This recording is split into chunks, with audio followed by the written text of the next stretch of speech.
Balamusizzaako amaanyi yanze Judith Mugaba Kyayita era nga leero tukyeyongera n'okusoma akatabo kaffe Ndikuuma Okulya.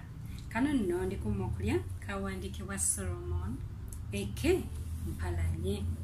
Nga tukyasoma ekitundu kyaffe ekisooka tugenda kisoma mu bitundutundu okutuusa nakyo bwe tukimalayo. Kati tugenda kweyongerayo okuva we twakomye mu kitundu ekisooka part 1 kati tugenda mu kitundu ekisooka part 2. Awo mukalu lyange ente kwe kusituka n'alaga banne nga bwe yakolera ddala ng'ayambalaganye nebba bayomba. Yabagamba nti bulijjo nga ntya nnyo baze, naye ku olwo nalabiraawo nga ŋŋumye ng'ejjinja ne mubuuza nti ssebo obeera ludda wa eyo obudde gye bukuzibirira n'odda ekiro? Oluusi n'ova ne wano mu matulutulu n'ogenda nga tolina ky'oŋŋambyeko. Nagenda okulaba nga atoomerera atandika okudoodooma nti mba ŋŋenze mu gyange, gwe munnange bwe siikole buli mulimu oguvaamu kasente, buli wemba ngulabidde tunaalya ki? Nalaba afootookeredde bw'atyo ne ŋŋamba nti bwe saatulira wano kinnuma n'aba muloge bulozi. Awo ne ndyoka mmutegeeza nti yalina omukazi gwe yali ayagala eyo ebbali ku kyalo. Omu ku bakazi banne kwe kumuddamu nti otyo akuddemu tulabe. Ko ye nti yavulungutana n'ebigambo nga talina kintu kyantegeeza kitegeerekeka.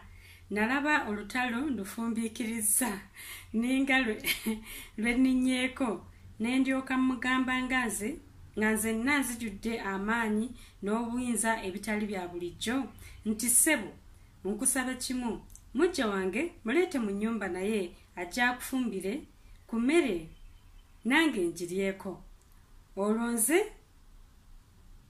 Olwo nze ngikufumbirenga nga naye agikufumbira.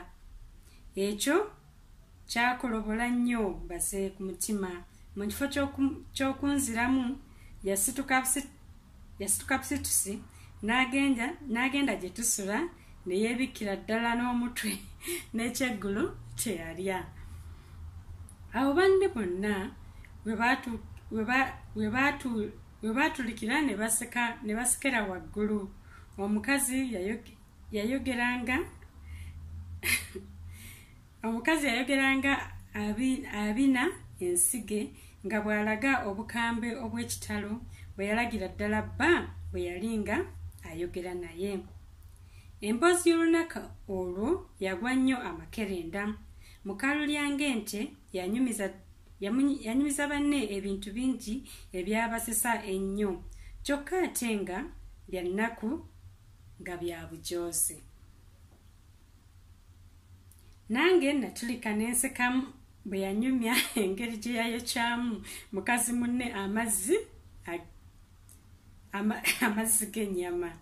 Yatandika bw'ati nti kulumbe lwandi walana ebyokulya tebyantwala, wabula nagenderera okulaga omukazi oli nti nali munyiivu era nenjagala okubaako kye mmukola alyoke amanye nti nange ndi mukazi. Ko banne nti ekyo wakikola otya? Ko ye nti nagenda n'ekibya kyange mwe bampeera emmere n'ennyama nga byonna biri wamu, naye mba muyitako bwe nti ne mbanga eyalinnya ku kitundutundu ky'ekikolokolo ky'ekitooke n'ensinzittuka n'engwa ne ndyoka muyira emmere n'ennyama byonna ebyali mu kibya ne mutasigala kantu konna.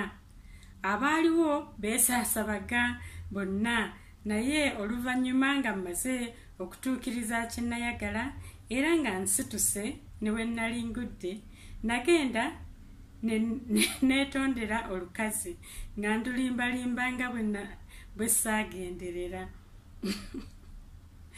Namuleka yeekunkumula, banne bwe baali batudde bamuddaabiriza, bamusangulako ebimere nga nze akabina nyeenya nzira mu kifo kyange mwe nali ntudde. Banne basaakaanya era ne bamutenda nnyo obuzira. Nalowooza nnyo ku byanyumizibwa naye nali sinnatuuka mu kiseera kubitegeera bulungi nga bwe mbitegera kaakati. Abakazi baayogera ku bintu ebirala bingi ebikulu bye nzijukira kaakati ne neewuunya. Olumu omukazi eyali akyali omuto ddala nga yaakamala ebbanga ttono mu bufumbo yanyumiza banne ekintu ekyamutuukako nga nange mpulira yatandika bw'ati nti, bannange nze nakigwako.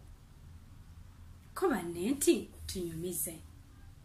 Ko ye nti omusajja yatuuka ng'agenda eyo mu baganda be e Bulondoganyi.